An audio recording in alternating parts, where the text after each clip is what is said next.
오늘 본문은 사도 베드로가 고넬료라는 이방인을 만나는 이야기의 시작 부분입니다.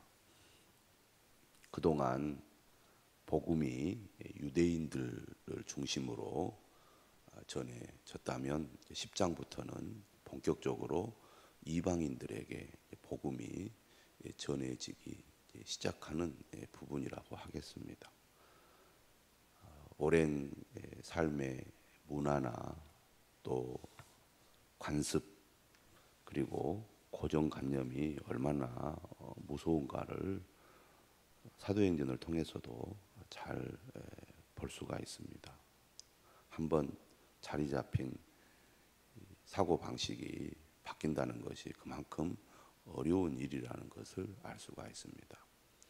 예수님께서 분명하게 말씀을 하셨음에도 불구하고 유대인들은 오랜 세월 동안 유대인의 문화 또 유대인의 율법 유대인의 어떤 관습이 그들의 사고 체계와 삶의 체계에 깊이 뿌리 내렸기 때문에 그것을 벗어난다는 것은 매우 어려운 일이라는 것, 이것이 우리가 또 10장을 이해하는 데 중요한 전제가 된다고 하겠습니다.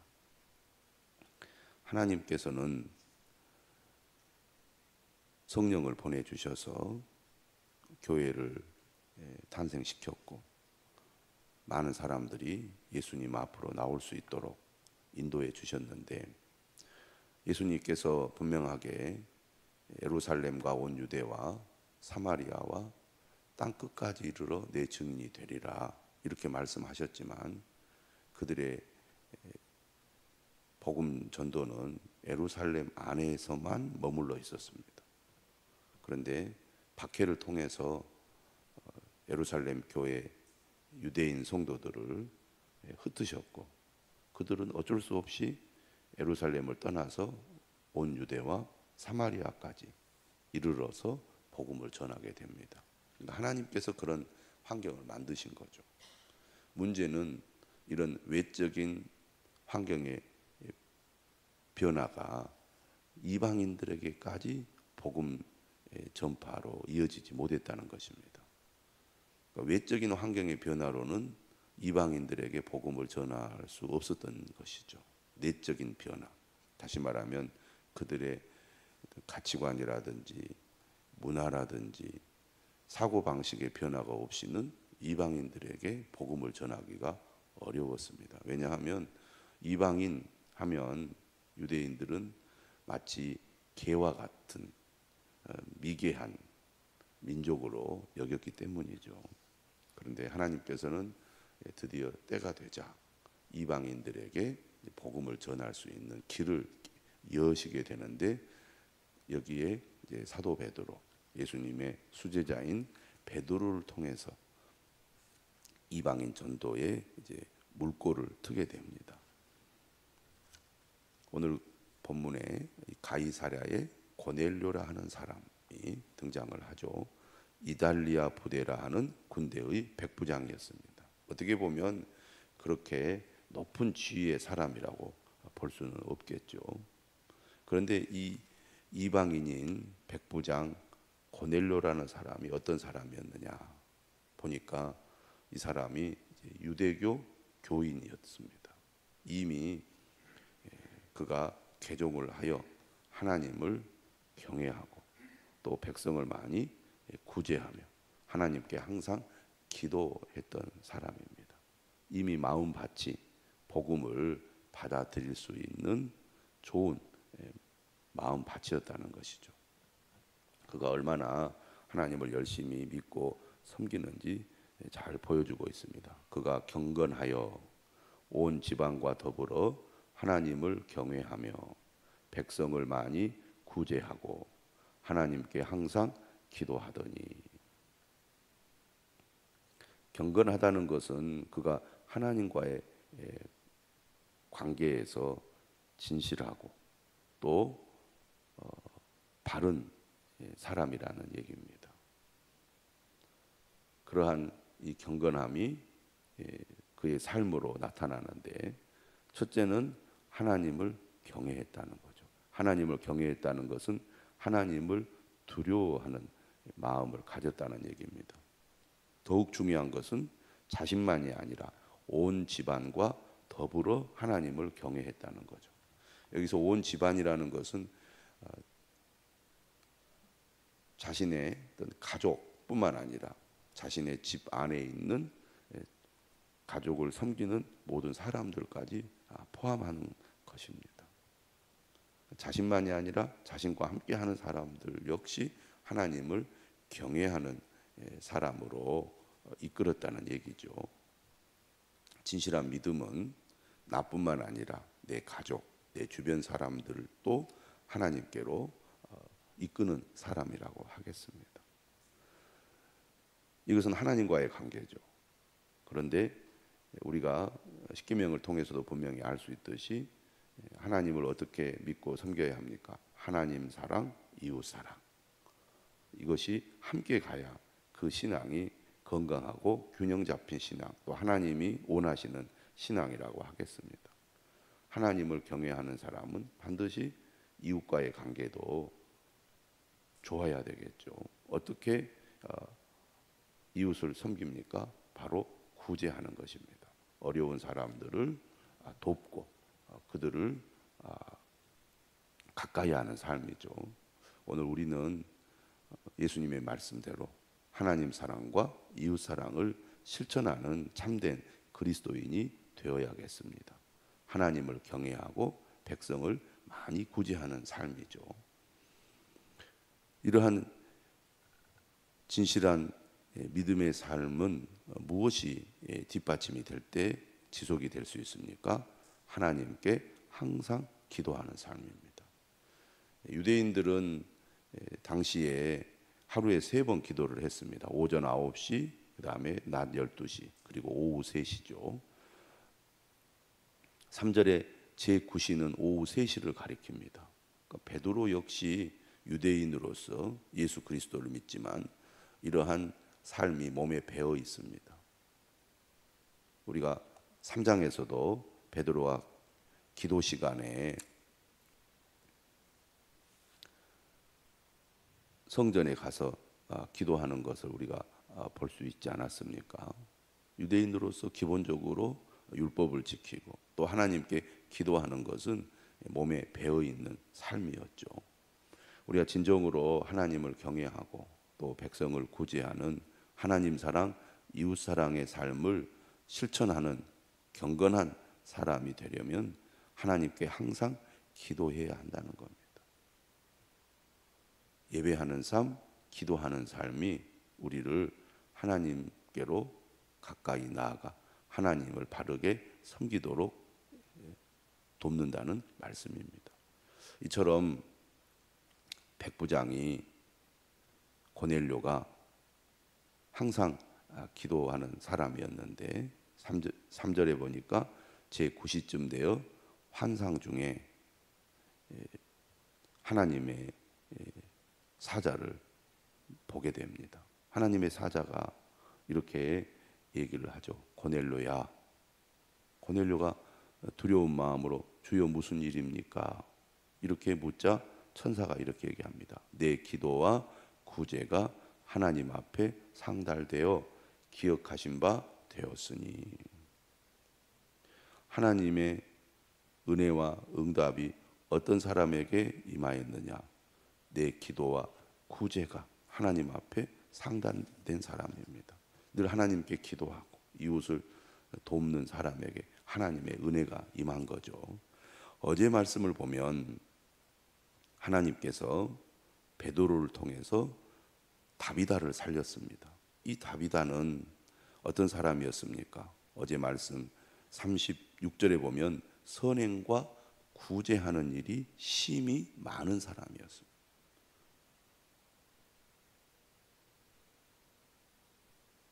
하나님 앞에 선한 삶을 살았던 사람이죠. 이런 사람에게 하나님의 은혜가 임하여 비록 그가 죽었지만 다시 살아나는 은혜를 입은 것입니다. 생명의 은혜를 입은 거죠. 우리가 성경에 보면 한 7번 정도 죽은 자를 살리시는 그런 기적을 보게 되는데, 그 중에 한 사람이 바로 다윗이었습니다. 선행과 구제하는 일이 심히 많았던 이 다윗에게 하나님께서 은혜를 베풀었는데, 오늘 본문에도 고넬료라는 사람에게 하나님의 은혜가 임하여 환상을 보게 됩니다. 이 이방인을 통하여 예수 그리스도의 복음이 드디어 이제 열리게 되는 것이죠.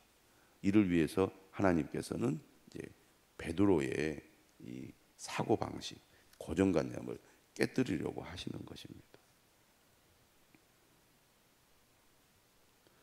5절에 이렇게 말하죠. 네가 지금 사람들을 요바에 보내어 베드로라 하는 시몬을 청하라. 그는 무두장이 시몬의 집에 유숙하니 그 집은 해변에 있다 하더라. 어제 본문 끝에 이제 요바에서 무두장이 시몬의 집에 머무는 베드로가 나옵니다. 무두장이는 짐승의 날 가죽에서 털이나 기름을 제거하여 가죽을 부드럽게 하는 일을 하는 사람을 가리키죠. 이 무두장이 집에 머물고 있는 베드로를 이제 부르라고 천사가 이야기를 합니다. 그래서 고넬료가 하나님의 사자의 말에 순종하여 집안 하인 둘과 부하 가운데 경건한 사람 하나를 불러서 그가 천사를 만났던 이야기를 다 한 다음에 요바로 보내게 되죠. 9절입니다. 이튿날 그들이 길을 가다가 그 성에 가까이 갔을 그때에 베드로가 기도하려고 지붕에 올라가니 그 시각은 제6시더라. 6시는 정오입니다. 12시죠. 기도하는 시간에 고넬료에게 하나님의 천사가 나타났고, 오늘 9절 이하의 그 다음 날 베드로에게도 기도할 때 하나님이 나타났습니다. 하나님의 은혜가 언제 임하느냐, 누구에게 임하느냐, 기도하는 사람에게, 기도하는 시간에 임하더라는 겁니다. 기도가 그만큼 중요하다는 거죠. 하나님은 기도하는 사람을 사용하십니다. 기도한다는 것은 나는 내려놓고 하나님의 뜻을 구한다는 것이고, 나의 주장, 나의 고집, 나의 생각을 버리고 하나님의 생각으로 나를 채우겠다는 것이 기도의 자세 아닙니까? 그러한 베드로에게 하나님께서 나타나시는 거죠. 그가 제6시 12시니까 배가 고팠을 것입니다. 그래서 10절에 보면 시장하여 먹고자 하매 사람들이 준비할 때 황홀한 중에, 배가 고팠어요. 음식을 준비하는 사람들이 음식을 준비하는 그 시간에 그가 또 환상을 보게 됩니다. 기도하는 가운데 하늘이 열리며 한 그릇이 내려오는 것을 보니 큰 보자기 같고 내 귀를 메어 땅에 들이었더라. 큰 그릇이 마치 보자기 같은 모양으로 하늘에서 내려오는 겁니다. 환상을 보는 거죠. 그런데 그 안에 있는 내용물을 봤더니 각종 4발 가진 짐승과 기는 것과 공중에 나는 것들이 있었습니다. 한마디로 말하면 이제 음식 재료가 내려오는 겁니다. 어떤 음식, 어떤 재료인지 분명히 눈으로 확인할 수 있는 그런 이제 짐승들, 공중에 나는 것들, 기는 것들이죠. 그런데 하늘에서 소리가 들립니다. 베드로야, 일어나 잡아먹어라. 그러자 베드로가 뭐라고 대답을 하느냐면, 주여 그럴 수 없나이다. 속되고 깨끗하지 아니한 것을 내가 결코 먹지 아니하였나이다. 우리가 여기에서 보면 베드로가 유대인이라는 것을 알 수가 있습니다. 유대인들은 뼛속 깊이 구약의 율법을 따라 음식법을 따랐구나. 우리가 복음서를 보면 전혀 그런 걸 느끼기가 어렵거든요. 오히려 바리새인들이나 종교 지도자들이 볼 때 예수님의 제자들이 율법을 어기는 모습만 봤지, 이렇게 베드로가 철저히 음식법을 준수해 왔다는 것은 미처 이 복음서에서는 느끼기 어려웠습니다. 그런데 그 역시 뼛속 깊이 유대인이고, 유대인의 사고방식, 유대인의 생활 습관을 가지고 있었기 때문에